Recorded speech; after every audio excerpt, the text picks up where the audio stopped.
Hello, my name is Shahriari, and this is a lecture in a series of lectures on introductory linear algebra based on my book Retrolinear. The subject of this lecture is determinants and their basic properties. In particular, we will prove that determinant is a multilinear alternating function of the rows, whatever that means. So first, let me remind you what definition of the determinant is.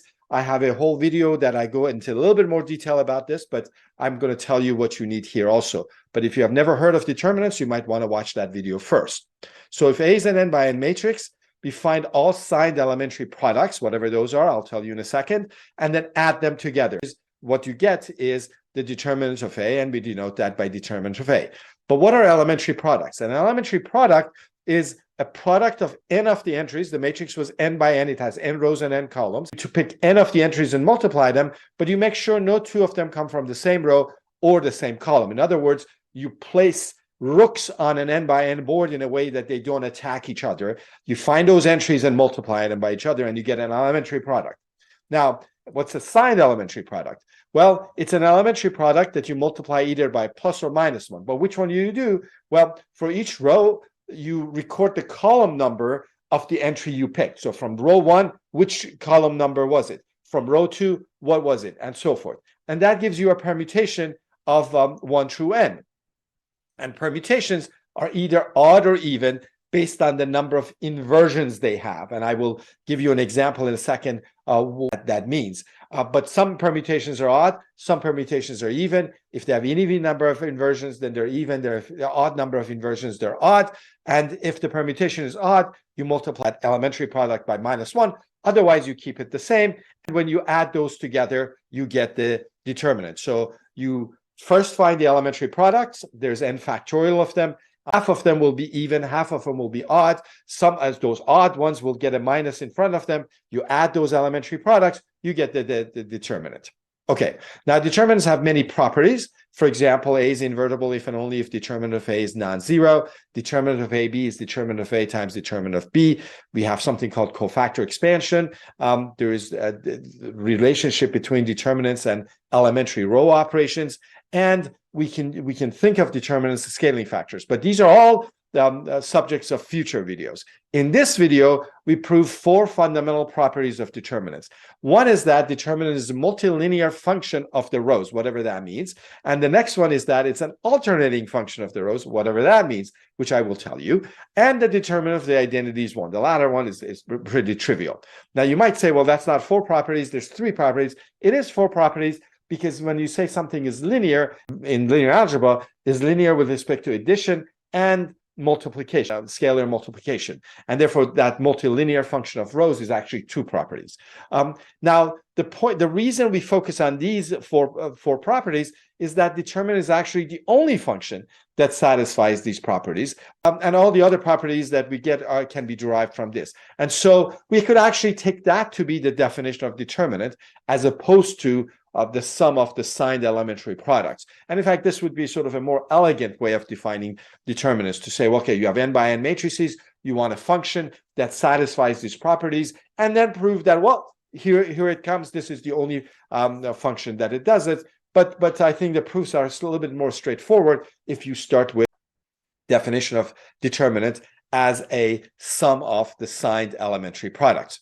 Okay, now let me go through that definition one more time through an example. So here's a matrix, 1, 3, 5, 7, 11, 13, 17, 19, and 23, and I want to find its determinant. So you find its elementary products. So for example, 5 times 7 times 19 is an elementary product, and it's in columns 3, 1, 2. The entries, the 5 was in column 3, the 7 was in column 1, the 19 was in column 2. You just come down from the matrix one at a time, from row 1, row 2, row 3, and you ask which column it is, and you get these numbers. And that's a permutation 3, 1, 2. Now, you have to decide if this permutation is odd or even, and that has to do with the number of inversions. So what's an inversion? Inversion is in a permutation is when you have a larger integer that comes before a small one. Now, 3, 1, 2 has 2 inversions. That's because 3 is coming before 1. That's a no-no. That's an inversion. 3 likes to be after, because bigger than 1 likes to be after it, but it's before it in this permutation. So that's an inversion. 3 also is before 2, and that's another inversion. So those are two inversions, that's an even permutation. And so 665, this elementary product, gets a plus sign. Even permutations get plus, odd permutations get a negative. Now, there are other signed elementary products. In fact, every permutation every permutations of three things gives you an elementary product. So if you go with 1, 2, 3 as your permutation, that means that in row 1, you're taking the first entry. In the row 2, you're taking the second entry. In row 3, you're taking the third entry. That would be 1, 11, and 23. And we multiply them, you get 253. That's also an even permutation. There are no inversions there. 1, 3, 2, on the other hand, if you pick the entry in column 1, then entry in column 3, then the entry in column 2, that's 1 times 13 times 19. And that's an odd one because it has one inversion. 3 is coming before 2. And so the signed elementary product will be negative. And you do that with all the other permutations also. And you get, for each of them, you get an elementary product. You decide if the number of inversions is odd or even. You decide whether or not you put a plus or minus in front of them. And then you add them all together and you get the determinant of this matrix, assuming that I haven't done some arithmetic wrong, which is quite possible. So what is it that we want to prove? If A and B are two n by n matrices, if you find the determinant of A plus the determinant of B, most likely, there's some exceptions, but most likely it's not going to be determinant of A plus B. On the other hand, if you take two matrices and add them that are not 100% different, like A and B might have been, but if the only difference in them is one row, so these two matrices, the first row, both of them is 1, 2, 3. The third row is 7, 8, 9, but the second row is different. If that's the case, then that's actually equal to what happens. You just keep those the rows that were the same. That one row that were different in the two of them, if you add them, you will get the answer was really right. The determinant of this matrix plus the determinant of that matrix is determinant of this. So this is what we mean that if you keep all the rows fixed, and for one row, if you add two rows, you can separate that out and take this determinant and that determinant and add them. And that's what linear with respect to rows means. So again, you have two matrices where they're the same in every row except for one.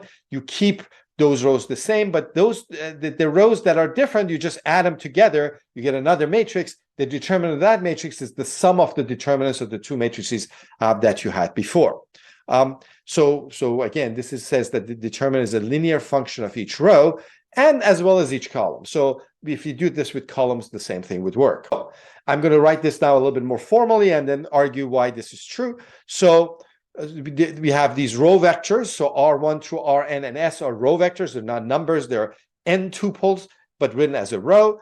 And the theorem says that if you take the determinant of these two matrices that, again, have the same rows, R1 through Ri minus 1, and then Ri plus 1 through Rn, all of them are the same, except for this one row. The first matrix has R sub I, and the second matrix that has been replaced by S.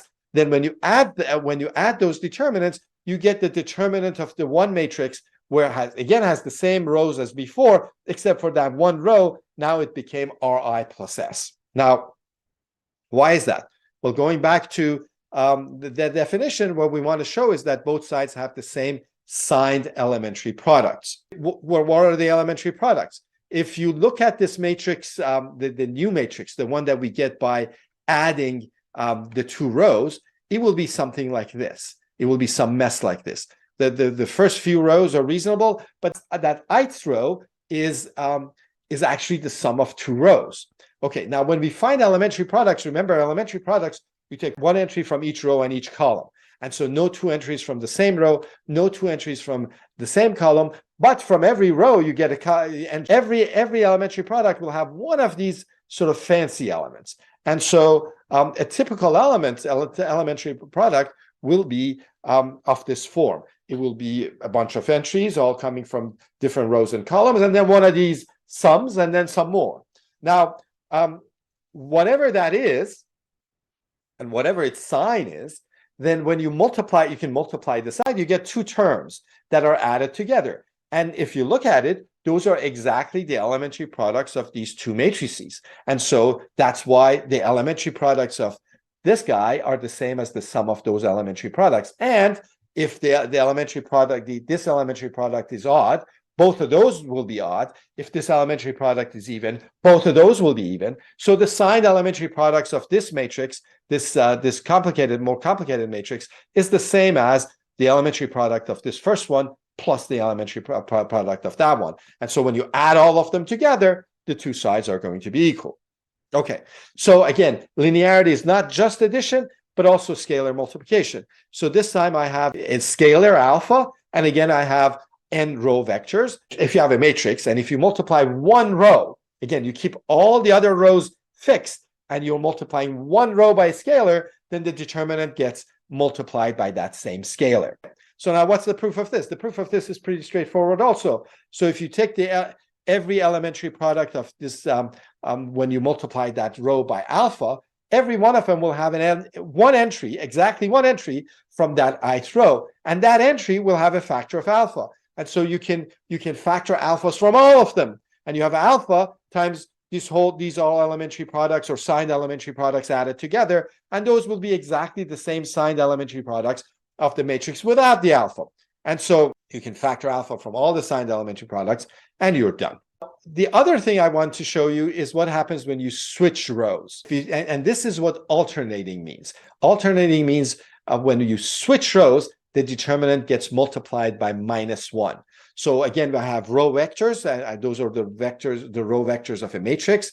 So I have a matrix with its rows, and then I switch two of the rows. And if I switch two of the rows, then the determinant gets multiplied by minus sign. When you have a function of several variables, and if you switch two of the variables, then it gets multiplied. You get the same answer, but just multiplied by -1. That's called an alternating function. Okay, so proof. Why is that? Well, there's a part of the proof that I'm going to prove in the next slide, but I'll give you the strategy and the basic idea here. So the proof is this.